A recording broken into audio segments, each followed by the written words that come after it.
Assalomu alaykum hammaga. Biz o'tgan darslarda aerozol sistema, ya'ni gaz va changdan tashkil topgan sistemalarni tozalashni o'rgangandik.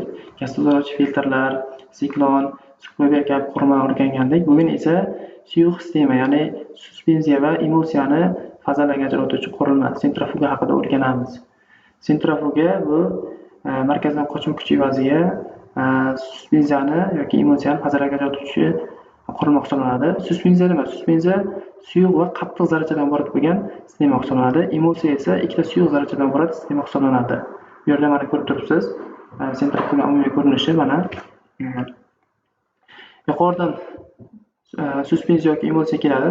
Bu yerda suspenziya mana kelgan paytda mana общий korpus mana bu yerda mana shunaqa korpus mana. Korpus aylanadi, markazdan qochma kuch hosil qiladi. Mana bu yerda rotor bor, aylantiruvchi rotor.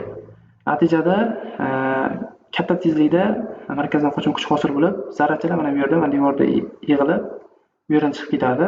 Qattiq zarrachalar. Toza suv esa mana bu yerdan yuqoriga harakatlanadi, mana bu yerda mana nasatga harakatlanib, bu yerdan chiqib ketadi mana. Vizual ko'rinishni ham ko'ramiz hozir.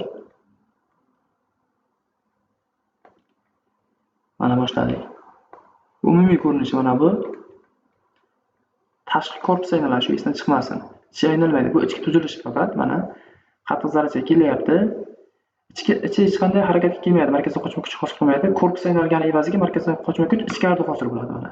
Markazdan qochma kuch ta'sirida mana zarrachalar mana bu yerda devorga urilib qolib ketyapti. Shuningdek, bu yerda gravitatsion kuch mg ham juda muhim, ya'ni og'irlik kuchi ham bu yerda zarrachalarning cho'kishiga yordam beryapti. Mana mg. Shuningdek, markazdan qochma kuch ikkita kuch ham bor mavjud bu yerda. Toza suyuqlik esa mana bu yerdan to'siqlardan yuqoriga harakatlanadi. Hech qanday qiyinchiliksiz mana shu yerda harakatlanib, mana bu yerda mana shu yerda mana chiqib ketadi mana. Toza suyuqlik bu yerdan chiqib ketadi. Bu ichki tuzilishi. Endi tashqi tuzilishini ham hozir ma'lumotga ega bo'lamiz mana. Tashqi korpus aylangani evaziga markazdan qochma kuch ichkarida hosil bo'ladi. Mana aylanyapti. Umumiy qurilma tashqi tomondan aylanadi, markazdan qochma kuch ichkarida hosil bo'ladi. Mana. Natijada qattiq zarrachalar korpusga borib yoki chetga borib urilib cho'kadi.